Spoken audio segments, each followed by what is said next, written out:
നാലാം അധ്യായം 9-10 വാക്യം നമുക്ക് വായിക്കാം. 1 ദിനവൃത്താന്തം 4 അധ്യായം 9-10 വാക്യം. യബ്ബേസ് തന്റെ സഹോദരന്മാരെക്കാൾ ഏറ്റവും മാന്യനായിരുന്നു. അവന്റെ അമ്മ, ഞാൻ അവനെ വ്യസനത്തോടെ പ്രസവിച്ചു എന്ന് പറഞ്ഞ് അവന് യബ്ബേസ് എന്ന് പേരിട്ടു. യബ്ബേസ് ഇസ്രായേലിന്റെ ദൈവത്തോട്, നീ എന്നെ നിശ്ചയമായും അനുഗ്രഹിച്ച് എന്റെ അതിർ വിസ്താരമാക്കുകയും നിന്റെ കൈ എന്നോട് കൂടെ ഇരുന്ന് അനർത്ഥം എനിക്ക് വ്യസന കാരണമായി തീരാതെ വണ്ണം എന്നെ കാക്കുകയും ചെയ്താൽ കൊള്ളായിരുന്നു എന്ന് അപേക്ഷിച്ചു. എന്റെ ഒടുവിലത്തെ വാക്യം, അവൻ അപേക്ഷിച്ചതിനെ ദൈവം അവന് നൽകി. നമുക്കൊന്നുകൂടെ ആ വാക്യം വായിക്കാം, ചേർന്ന് വായിക്കാം. അവൻ അപേക്ഷിച്ചതിനെ ദൈവം അവന് നൽകി. ദൈവനാമത്തിന് മഹത്വം ഉണ്ടാകട്ടെ. പ്രിയ സഹോദരിമാരെ, ഇന്ന് ഈ വാക്യത്തിൽ നിന്നുകൊണ്ടാണ് അടിയാന് പറയുവാനായിട്ട് ദൈവത്തിൽ ആശ്രയിച്ച് ഒരുങ്ങി വന്നിരിക്കുന്നത്. അവൻ അപേക്ഷിച്ചതിനെ ദൈവം അവന് നൽകി. നമ്മുടെയൊക്കെ ജീവിതത്തില് നമ്മൾ വളരെയധികം പ്രശ്നങ്ങളിലൂടെയും പ്രതിസന്ധികളിലൂടെയും ഒക്കെ കടന്നു പോകുന്നവരാണ്. ഓരോ ദിവസവും വളരെ രോഗങ്ങളാൽ ഭാരപ്പെടുന്ന പ്രിയപ്പെട്ടവരുണ്ട്. ചില സമയത്ത് നമ്മൾ യാത്ര ചെയ്യുമ്പോൾ നാം യാത്ര ചെയ്യുന്ന പടകില് വലിയ കൊടുങ്കാറ്റിൻ്റെതാകുന്ന അനുഭവം നമുക്ക് നേരിടാറുണ്ട്. ചിലപ്പോൾ ചുഴലിക്കാറ്റിന്റെ അനുഭവം നേരിടാറുണ്ട്. അപ്പോൾ നമ്മുടെ പടകില് തിരകളാല് അത് മുങ്ങുമാറാക്കുന്ന പല സാഹചര്യങ്ങളും ഉണ്ടാകാറുണ്ട്. അപ്പോൾ അങ്ങനെയുള്ള അവസരങ്ങളിലൂടെ ഒക്കെ നമ്മൾ കടന്നു പോകുമ്പോൾ കണ്ണുനീരിന്റെയും കയ്പിന്റെയും അവസ്ഥയിലൂടെ നമ്മൾ പോകാറുണ്ട്. അതുപോലെ അനവധി പേര് സാമ്പത്തിക ഭാരത്താൽ പ്രയാസപ്പെടുന്നവരുണ്ട്. അതുപോലെ ഫാമിലി പ്രോബ്ലംസിനാൽ ഭാരപ്പെടുന്ന പ്രിയപ്പെട്ടവരുണ്ട്. ഇങ്ങനെ നമ്മളൊക്കെ ആയിരിക്കുമ്പോൾ ദൈവസന്നിധിയിൽ നാം ആശ്വാസം കണ്ടെത്തുന്നത് നാം പ്രാർത്ഥനയിലൂടെയാണ്. നമ്മുടെ ഹൃദയം തകർന്നും നമ്മുടെ മനസ്സ് വളരെ വിഷമിച്ചും ഭാരപ്പെട്ടും ഒക്കെ ഇരിക്കുന്ന അവസരങ്ങളിൽ നമുക്കൊരു ആശ്വാസം എന്ന് പറയുന്നത് പ്രാർത്ഥനയാണ്, ദൈവവചനത്തിലുള്ള ആശ്രയമാണ്. നമുക്കപ്പോൾ ഈ പ്രാർത്ഥനയ്ക്ക് ഇങ്ങനെ ഉള്ള പ്രയാസങ്ങളിലൂടെയും പ്രതിസന്ധിയിലൂടെയൊക്കെ നമ്മൾ ആയിരിക്കുമ്പോൾ, നമ്മൾ ദൈവസന്നിധിയിൽ തകർന്ന മനസ്സോടെ പ്രാർത്ഥിക്കുമ്പോൾ, ദൈവം ആ പ്രാർത്ഥനയ്ക്ക് ഉത്തരം തരുമ്പോൾ നമ്മളൊരു വളരെ സന്തോഷത്തോടെ നമ്മളതിനെ സ്വീകരിക്കാറുണ്ട്. വളരെ സ്തോത്രത്തോടു കൂടെ നമ്മളതിനെ സ്വീകരിക്കാറുണ്ട്. ഇവിടെ നാം വായിച്ചത് അവൻ അപേക്ഷിച്ചതിനെ ദൈവം അവന് നൽകി എന്നാണ്. എന്തുകൊണ്ടാണ് യബ്ബേസ് അപേക്ഷിച്ചതിനെ ദൈവം അവന് നൽകിയത് എന്ന് നാം ചിന്തിച്ചിട്ടുണ്ടോ? എന്തുകൊണ്ടാണ് യബ്ബേസ് അപേക്ഷിച്ചതിനെ ദൈവം അവന് നൽകുവാനായിട്ട് ഇടയായത്? ഈ ഭാഗം കുറെ കൂടെ ആഴത്തിലേക്ക് നമ്മൾ ധ്യാനിക്കുമ്പോൾ നമുക്കൊരു കാര്യം മനസ്സിലാക്കുവാൻ പറ്റുന്നതെന്ന് പറഞ്ഞാൽ, യബ്ബേസിന്റെ പ്രാർത്ഥന തികച്ചും ദൈവഹിത പ്രകാരമുള്ള ഒരു പ്രാർത്ഥനയായിരുന്നു എന്ന് നമുക്ക് മനസ്സിലാക്കുവാനായിട്ട് സാധിക്കും. ദൈവഹിത പ്രകാരം ഒരു പ്രാർത്ഥന ആയതിനാൽ ദൈവം അവന്റെ പ്രാർത്ഥന കേട്ട് അവന്റെ അപേക്ഷയ്ക്ക് അവിടുന്ന് സ്വീകരിക്കുവാനായിട്ട് ഇടയായി. അതുപോലെ ദൈവഹിത പ്രകാരം പ്രാർത്ഥിച്ചു എന്ന് നമുക്ക് എങ്ങനെയാണ് മനസ്സിലാക്കുവാനായിട്ട് സാധിക്കുന്നത്? നമുക്കറിയാം, ദൈവ ഇഷ്ടപ്രകാരമായിരുന്നു അവൻ പ്രാർത്ഥിച്ചത്. ദൈവത്തിന്റെ ഇഷ്ടപ്രകാരം ഒരു പ്രാർത്ഥന. അതുപോലെ അവന് ദൈവവുമായിട്ട് ഒരു വ്യക്തിപരമായ ബന്ധം ഉണ്ടായിരുന്നു എന്ന് നമുക്ക് മനസ്സിലാക്കുവാനായിട്ട് സാധിക്കും. നമ്മുടെയും പ്രാർത്ഥനയില് പലപ്പോഴും നമ്മുടെ പ്രാർത്ഥനകളും അപേക്ഷകളും ഒക്കെ ദൈവപ്രസാദമില്ലാതെയായി തീരുന്നതിന്റെ കാരണം എന്താണെന്ന് നമ്മൾ ചിന്തിച്ചിട്ടുണ്ടോ? നമ്മൾ ദൈവഹിതത്തിന് ഒത്തവണ്ണം ദൈവത്തിന്റെ ഇഷ്ടപ്രകാരം ദൈവവുമായിട്ട് വ്യക്തിപരമായ ഒരു ബന്ധത്തിലേക്ക് വന്നു വേണം നമ്മുടെ പ്രാർത്ഥനകളുമായിട്ട് ദൈവത്തിന്റെ സന്നിധിയിലേക്ക് കടന്നു വരും. അപ്പോഴാണ് ദൈവത്തിന് നമ്മുടെ പ്രാർത്ഥനയിൽ പ്രസാദം ഉണ്ടാകുന്നത്. അങ്ങനെയുള്ള പ്രാർത്ഥനകളിലാണ് ദൈവത്തിന് ഉത്തരം തരുവാനായിട്ട് സാധിക്കുന്നത്. നമ്മുടേതാകുന്ന സ്വാർത്ഥ താല്പര്യങ്ങൾ സാധിച്ചു കിട്ടുവാനായിട്ട് നമ്മൾ പലപ്പോഴും മുട്ടിപ്പായിട്ട് ദൈവത്തിന്റെ സന്നിധിയിൽ പ്രാർത്ഥിക്കുന്ന ഒരു സ്വഭാവം നമുക്കുണ്ട്. അങ്ങനെയുള്ള പ്രാർത്ഥനകൾ ദൈവത്തിന് പ്രസാദമാകണമെന്നില്ല. യാക്കോബിന്റെ ലേഖനത്തിൽ 3-ാം അധ്യായം 4-ാം വാക്യത്തിൽ നാം ഇങ്ങനെ വായിക്കുന്നുണ്ട്, നിങ്ങൾ യാചിക്കുന്നു എങ്കിലും നിങ്ങളുടെ ഭോഗങ്ങളിൽ ചെലവിടേണ്ടതിന് വല്ലാതെ യാചിക്കൊണ്ട് ഒന്നും ലഭിക്കുന്നില്ല. ഇവിടെ ശാരീരികമോ ഭൗതികമാകുന്ന ആവശ്യങ്ങളിൽ നാം പ്രാർത്ഥിക്കരുത് എന്നല്ല ഇവിടെ അർത്ഥമാക്കുന്നത്. ഇവിടെ യാക്കോബ് അപ്പോസ്തലൻ പറയുന്നത് വല്ലാതെയുള്ള യാചന എന്നാണ് പറയുന്നത്. നമ്മുടെ ജീവിതത്തിന്റെ നമുക്കറിയാം, തുടക്കം തന്നെ നാം പ്രാർത്ഥിച്ചാണ് ആരംഭിക്കുന്നത്. എല്ലാ കാര്യങ്ങളും നമ്മൾ പ്രാർത്ഥനയോടെ ചെയ്യുന്നവരൊക്കെയാണ് എന്നാൽ പലപ്പോഴും നമ്മുടെ ആവശ്യങ്ങൾ ഭൗതികമാകുന്ന കാര്യങ്ങളിൽ മാത്രം ഊന്നൽ കൊടുക്കുമ്പോഴാണ് അങ്ങനെയുള്ള പ്രാർത്ഥനകൾക്ക് ഉത്തരം ലഭിക്കാതെ വരുന്നത്. അങ്ങനെ ഉത്തരം ലഭിക്കാതെ വരുമ്പോൾ അനേക ആവശ്യങ്ങൾ, ഭൗതികമാകുന്ന അനേക ആവശ്യങ്ങൾ നാം ദൈവത്തിന്റെ സന്നിധിയിൽ ആവശ്യമുള്ളതും അല്ലാത്തതും ഒക്കെ നിരത്തുമ്പോൾ അതിനുവേണ്ടി നമ്മൾ വെയിറ്റ് ചെയ്തിരിക്കും. അപ്പോൾ ദൈവം അത് ചില കാര്യങ്ങളിൽ ഉടനെ നമുക്ക് മറുപടി തരണമെന്നില്ല. ചില കാര്യങ്ങൾ വെയിറ്റ് ചെയ്യാനായിട്ട് പറയും, ചില കാര്യങ്ങൾക്ക് നോ ആയിരിക്കും. ഇങ്ങനെ അനേകമാകുന്ന ആവശ്യങ്ങൾ, ഭൗതികമാകുന്ന അനേക ആവശ്യങ്ങൾ ദൈവസന്നിധി നിരത്തുമ്പോൾ ചില സമയത്ത് നോയാണെങ്കിൽ നമ്മൾക്ക് നിരാശയും ആകുലതകളും അസ്വസ്ഥതകളും പിറുപിറുപ്പും ഇങ്ങനെയുള്ള അനേകമാകുന്ന അവസരങ്ങളിലൂടെ നമ്മൾ കടന്നു പോകാറുണ്ട്.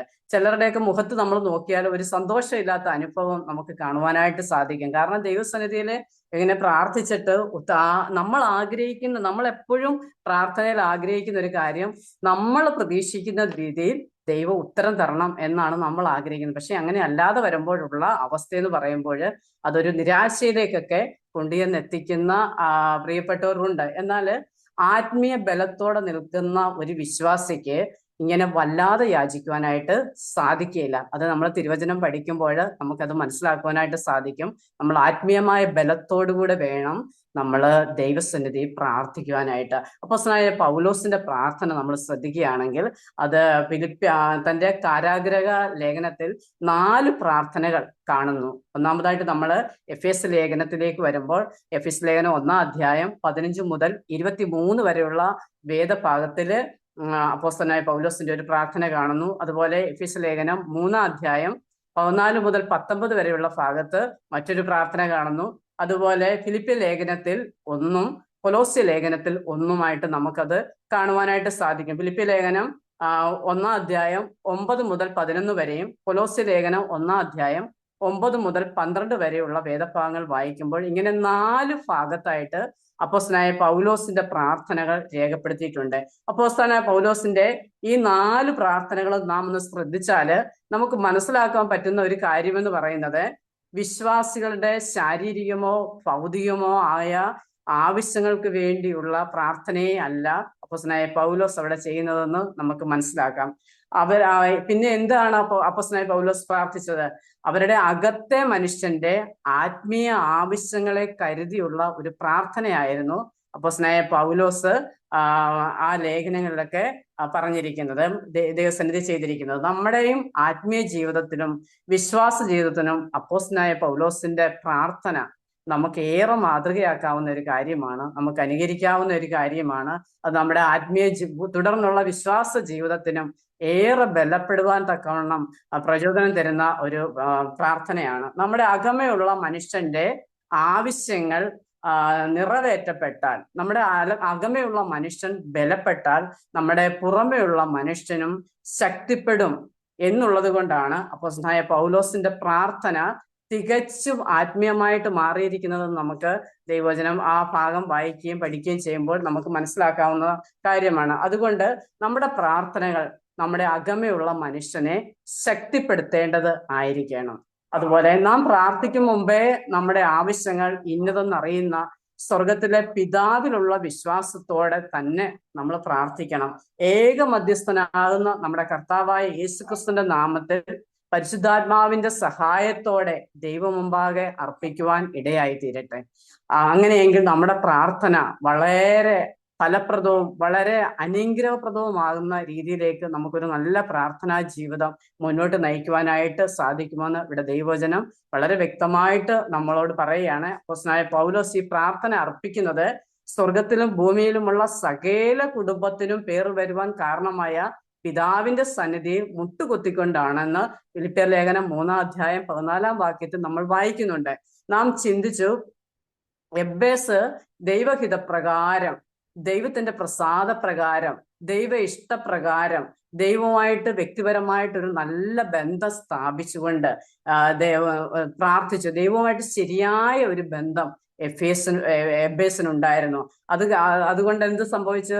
എബേസ് ദൈവസന്നിധി കഴിച്ച അവന്റെ അപേക്ഷ ദൈവം കേട്ടു എന്നാണ് നമ്മൾ വായിക്കുവാനായിട്ട് ഇടയായി തീർന്നത്. ഒരു ഭക്തന് ദൈവവുമായിട്ടുള്ള ബന്ധം ശരിയായെങ്കിൽ മാത്രമേ അവൻ അപേക്ഷിക്കുന്നതിനെ ദൈവം അവന് നൽകി എന്ന് പറയുവാനായിട്ട് നമുക്ക് സാധിക്കുകയുള്ളൂ. അതുകൊണ്ട് നമ്മുടെ ജീവിതത്തില് നമ്മുടെ തുടർന്നുള്ള വിശ്വാസ ജീവിതത്തിൽ നമുക്ക് നമ്മളിലേക്ക് തന്നെ ഒന്ന് നോക്കേണ്ടത് ആവശ്യമാണ്. നമുക്ക് ദൈവവുമായിട്ട് ശരിയായ നിലയിൽ ഒരു ബന്ധമുണ്ടോ എന്ന് നമ്മളോട് തന്നെ നമുക്ക് ചോദിക്കേണ്ടത് ആവശ്യമാണ്.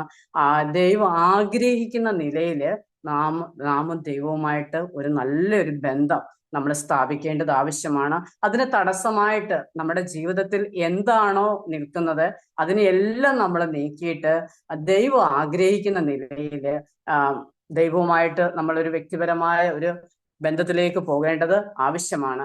രണ്ടാമതായിട്ട് എബേസിന്റെ പ്രാർത്ഥന ദൈവം കേൾക്കുവാനുള്ള കാരണം, എബേസ് തന്റെ സഹോദരന്മാരെക്കാൾ മാന്യൻ എന്ന് അറിയപ്പെട്ടു. അത് നമ്മൾ അവിടെ വായിക്കുന്നുണ്ട്. എബേസ് തന്റെ സഹോദരന്മാരെക്കാൾ മാന്യൻ എന്നറിയപ്പെട്ടു. നമ്മള് സഭാപ്രസംഗി 7-ാം അധ്യായം 1-ാം വാക്യത്തിൽ നമ്മൾ വായിക്കുന്നുണ്ട്, നല്ല പേര് സുഗന്ധ തൈലത്തെക്കാളും എന്ന് നമ്മൾ വായിക്കുന്നുണ്ട്. അപ്പോൾ ഞാൻ ആ ഭാഗം ഇങ്ങനെ ധ്യാനിച്ചപ്പോൾ ഞാൻ ഓർക്കുകയായിരുന്നു, നാം എല്ലാവരും നമ്മുടെ കുഞ്ഞുങ്ങൾക്ക് നല്ല പേര്, ബൈബിളിൽ നിന്നൊക്കെ നല്ല അർത്ഥമുള്ള പേരുകൾ സെലക്ട് ചെയ്യുകയും അങ്ങനെ ഇടുകയൊക്കെ ചെയ്യുന്നവരാണ്. അത് മോശം അർത്ഥം വരുന്ന പേരുകളൊന്നും നമ്മുടെ കുഞ്ഞുങ്ങൾക്ക് നമ്മൾ ഇടാറില്ല. അപ്പോൾ നമ്മൾ അങ്ങനെ നല്ല നല്ല പേരുകൾ, നല്ല ആശയം വരുന്ന പേരുകളൊക്കെ നമ്മൾ സെലക്ട് ചെയ്ത് ഇടുമ്പോൾ നമ്മൾ ഒരു കാര്യം കൂടെ ശ്രദ്ധിക്കേണ്ടത് ഏറ്റവും ആവശ്യമാണെന്ന് എനിക്ക് തോന്നുന്നു.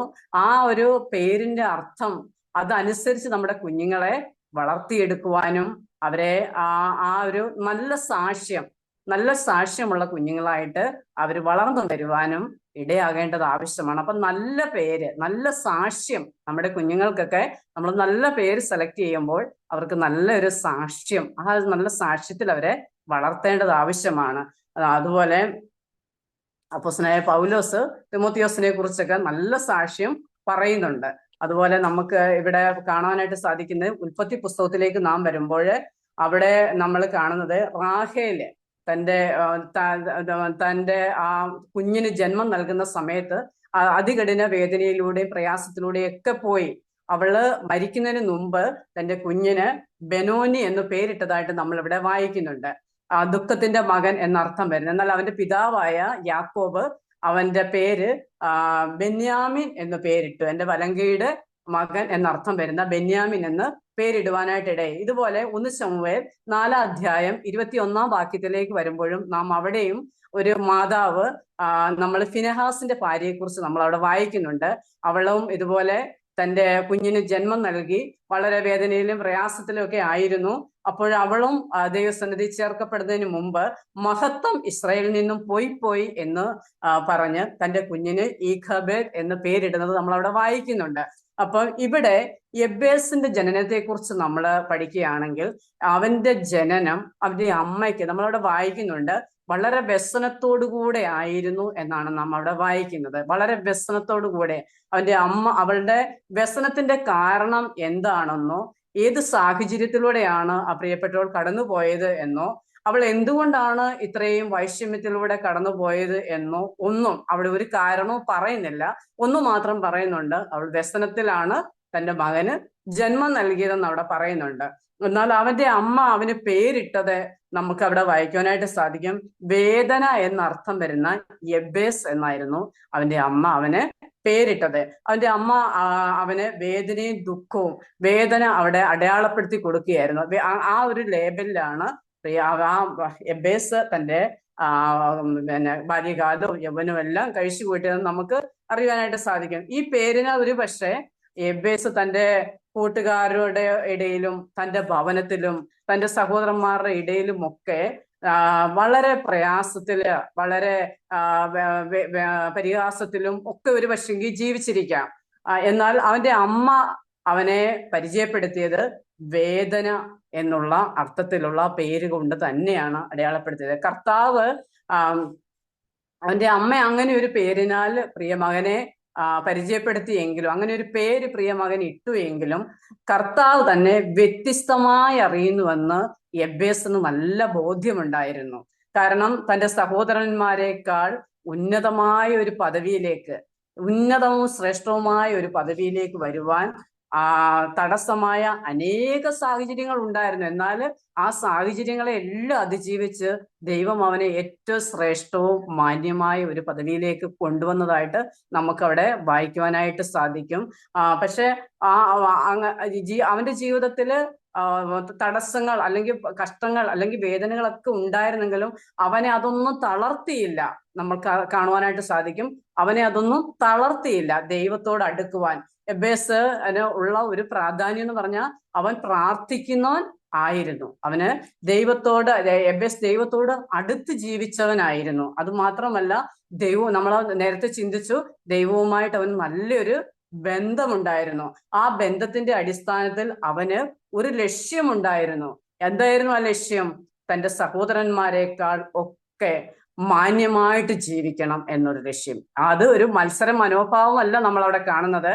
അവന് ആത്മീയമായിട്ട് ഉന്നതമായിട്ട് ജീവിക്കണം. ആത്മീയമായിട്ട് അവൻ തന്റെ ഭവനത്തിൽ മറ്റുള്ളവരെക്കാൾ ആത്മീയ വിഷയത്തിൽ ഏറ്റവും മുന്നിട്ട് നിന്നിരുന്ന ഒരു വ്യക്തിയാണ്. നല്ല സാക്ഷ്യം പുലർത്തി ജീവിച്ച ഒരു മകനായിട്ട് നമുക്ക് കാണുവാനായിട്ട് സാധിക്കും.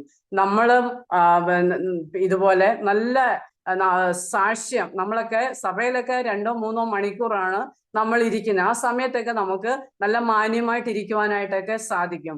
4 ആൾ കൂടുന്ന സമൂഹ മധ്യയൊക്കെ നമ്മൾ നല്ല മാന്യരായിട്ട് ഇരിക്കും. പക്ഷെങ്കിൽ നമ്മളുടെ സാക്ഷ്യം നമ്മുടെ ഭവനത്തിൽ നിന്ന് തന്നെ തുടങ്ങണം. ഇവിടെ യബ്ബേസ് തന്റെ സഹോദരന്മാരുടെ മാന്യനായിട്ടാണ് ദൈവം യബ്ബേസിനെ കണക്കിട്ടത്. അപ്പം നമ്മളുടെ സാക്ഷ്യം ആരംഭിക്കേണ്ടത് നമ്മുടെ ഭവനത്തിൽ നിന്ന് തന്നെയാണ്. നമ്മുടെ കുഞ്ഞുങ്ങളുടെ ഇടയിൽ, നമ്മുടെ കുടുംബത്തിന്റെ ഇടയിൽ തന്നെ വേണം നമ്മളെ 24 hours നമ്മളെ കൂടുതൽ ടൈം വാച്ച് ചെയ്യുന്നത് നമ്മുടെ ഭവനമാണ്.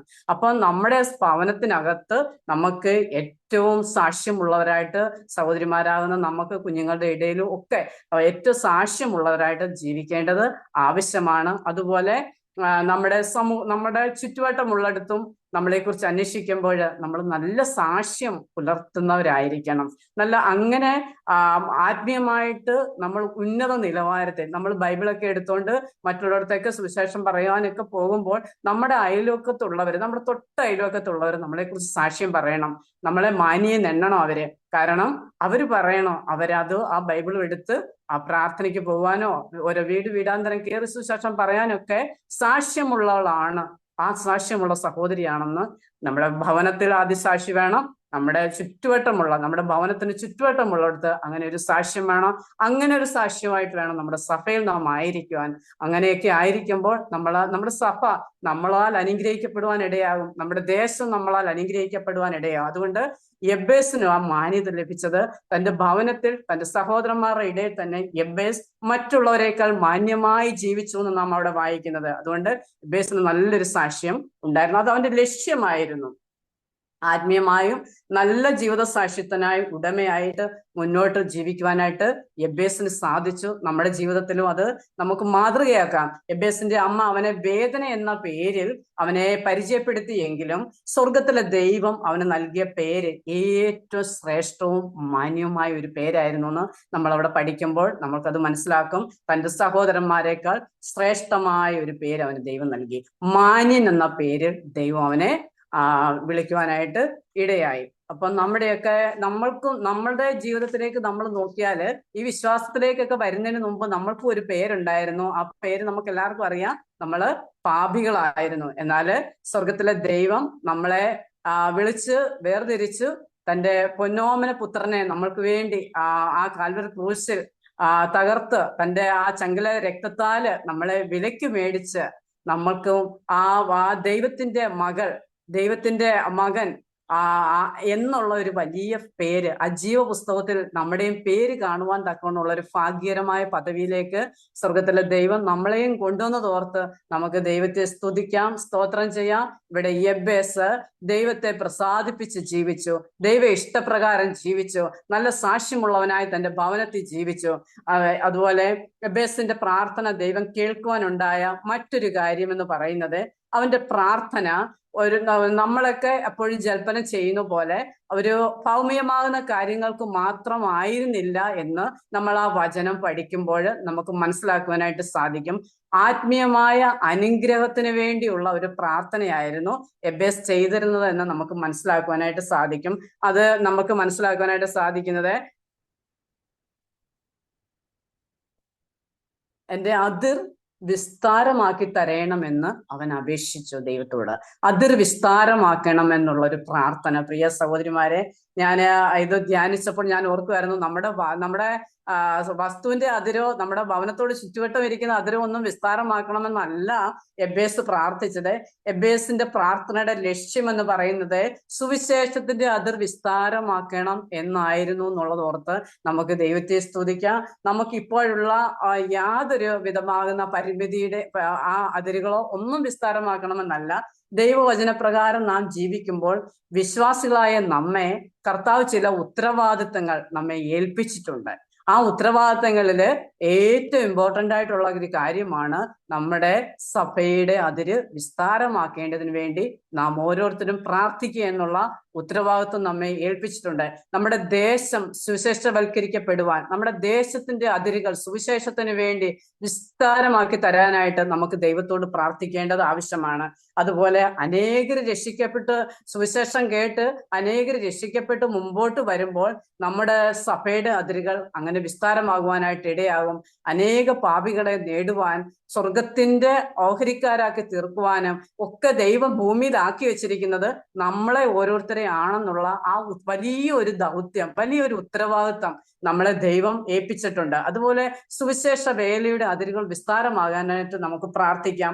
നമ്മുടെ ആത്മീയ ജീവിതത്തിൽ നമ്മളെ കൂട്ടുവിശ്വാസികളാകുന്ന നമ്മളുടെ ഓരോരുത്തരുടെയും ആത്മീയമാകുന്ന ആ വളർച്ചയ്ക്ക് വേണ്ടി അവരുടെ അങ്ങനെയുള്ള അതിരുകൾ വിസ്താരമാകേണ്ടതിന് വേണ്ടി നമുക്ക് പ്രാർത്ഥിക്കാം. അതുപോലെ പ്രാർത്ഥനയെ നമ്മൾ പോരാടുമ്പോൾ ആ അതിരുകൾ വിസ്താരമാകുവാൻ നമുക്ക് പ്രാർത്ഥിക്കാം. അതുപോലെ നമുക്ക് തന്നിട്ടുള്ളതെല്ലാം നമ്മൾ സുവിശേഷ വേലയ്ക്ക് വേണ്ടി നമ്മൾ അനേകര് സുവിശേഷ വേലയ്ക്ക് വേണ്ടി കൊടുക്കുവാനുള്ള അങ്ങനെയുള്ള അതിരുകൾ വിസ്താരമാകേണ്ടതിന് വേണ്ടി നമുക്ക് പ്രാർത്ഥിക്കാം. അതുപോലെ സുവിശേഷ വേലയെക്കുറിച്ചുള്ള ഭാരം നമ്മുടെ എല്ലാ ദൈവമക്കൾക്കും ഉണ്ടാകേണ്ടതിനായിട്ട് നമുക്ക് പ്രാർത്ഥിക്കാം. ഇങ്ങനെയുള്ള പ്രാർത്ഥനയാണ് യബ്ബേസ് ദൈവം മുമ്പാകെ നമ്മുടെ അതിരുകൾ വിസ്താരമാക്കണം എന്ന് പറഞ്ഞ് ദൈവത്തോട് പ്രാർത്ഥിച്ചത്. അപ്പോൾ നമ്മളോടുള്ള ബന്ധത്തിലും നമ്മൾക്ക് ചിന്തിക്കാവുന്ന കാര്യമാണ്, സ്വർഗത്തിലെ ദൈവം നമ്മെ എത്രത്തോളം വലിയ ഉത്തരവാദിത്വമാണ് നമ്മെ ഏൽപ്പിച്ചതെന്ന് ഓർക്കുമ്പോൾ നമുക്ക് ഈ ദൈവത്തെ എങ്ങനെ സേവിക്കാതിരിക്കുവാനായിട്ട് കഴിയും? ഈ ദൈവത്തിന്റെ സന്നിധി നമുക്ക് എങ്ങനെ പ്രാർത്ഥിക്കാതിരിക്കുവാനായിട്ട് കഴിയും? അതുപോലെ യബ്ബേസിനുള്ള ഒരു പ്രത്യേകത എന്ന് പറഞ്ഞതില് യബ്ബേസ് ദൈവത്തിലുള്ള അവന്റെ വിശ്വാസം, ദൈവത്തെ അവന് വിശ്വസിച്ചു. നമ്മുടെ ക്രിസ്തീയ ജീവിതത്തിന്റെ ഏറ്റവും വലിയ അടിസ്ഥാനം എന്ന് പറയുന്നത് വിശ്വാസമാണ്. ആ ഒരു വിശ്വാസം യബ്ബേസിനുണ്ടായിരുന്നു. ദൈവത്തിലുള്ള അചഞ്ചലമായിരുന്ന ഒരു ആശ്രയം അവന് ഉണ്ടായിരുന്നു. അവന്റെ ജീവിത സാഹചര്യങ്ങളൊക്കെ ഈ ദൈവത്തോട് അടുക്കുവാനായിട്ട് വളരെ വേദനാജനകരവും കഷ്ടതയും ഒക്കെ നിറഞ്ഞതായിരുന്നു എന്ന് നമുക്കറിയാം. അവന്റെ പേര് തന്നെ വേദന എന്ന അർത്ഥം വരുന്നതായിരുന്നു. അപ്പൊ സമൂഹത്തിൽ നിന്നൊക്കെ അവൻ ഒറ്റപ്പെടലുകളൊക്കെ അനുഭവിച്ചിട്ടുണ്ടാകാം. അവന്റെ സാഹചര്യങ്ങൾ ഏതുമായിക്കോട്ടെ, നമ്മുടെ സാഹചര്യങ്ങൾ ഏതുമായിക്കോട്ടെ, ഏത് പ്രതികൂലങ്ങളെയും അതിജീവിച്ച് ഈ സ്വർഗത്തിലെ ദൈവത്തിനെ നമുക്കും യബ്ബേസിനെ പോലെ ഒരു ദൈവവുമായിട്ട് വ്യക്തിപരമായ ഒരു നല്ല ബന്ധം സ്ഥാപിച്ച് ദൈവ ഇഷ്ടപ്രകാരം നമ്മുടെ പ്രാർത്ഥന, നമ്മൾ കഴിക്കുന്ന പ്രാർത്ഥന ദൈവ ഇഷ്ടപ്രകാരം പ്രാർത്ഥിച്ച് നമ്മൾ സുവിശേഷത്തിന്റെ വ്യാപ്തിക്കും വേണ്ടി, നമ്മുടെ കൂട്ടു സഹോദരങ്ങളുടെ ആത്മീയ വളർച്ചയ്ക്ക് വേണ്ടി, അതുപോലെ കൂട്ടു സഹോദരങ്ങളൊക്കെ വളരെ പ്രയാസത്തിലും ദുഃഖത്തിലും കഷ്ടങ്ങളിലും ഒക്കെ പോകുന്നവരുണ്ട്, വേർപാടിന്റെ ദുഃഖം അനുഭവിക്കുന്നവരൊക്കെ ഉണ്ട്. അവരെയൊക്കെ നമ്മൾ ആശ്വസിപ്പിക്കുവാനും അവർക്ക് വേണ്ടുന്നത് ചെയ്യുവാനും ഒക്കെ നമ്മൾ ആ സുവിശേഷ വേലയുടെ വ്യാപ്തിക്ക് വേണ്ടിയും ഒക്കെ ദൈവം നമ്മെ ഏൽപ്പിച്ച ഉത്തരവാദിത്തങ്ങൾ കണ്ട് നമുക്ക് ദൈവം നൽകിയിരിക്കുന്ന കൃപയ്ക്കനുസരിച്ച് മുന്നോട്ട് പോകുവാൻ ദൈവം നമ്മെ ഓരോരുത്തരെയും സഹായിക്കട്ടെ. ഈ വചനങ്ങളാൽ ദൈവം നമ്മെ അനുഗ്രഹിക്കുമാറാകട്ടെ. ദൈവനാമം മാത്രം മഹത്വപ്പെടുമാറാകട്ടെ. ആമേൻ, ആമേൻ.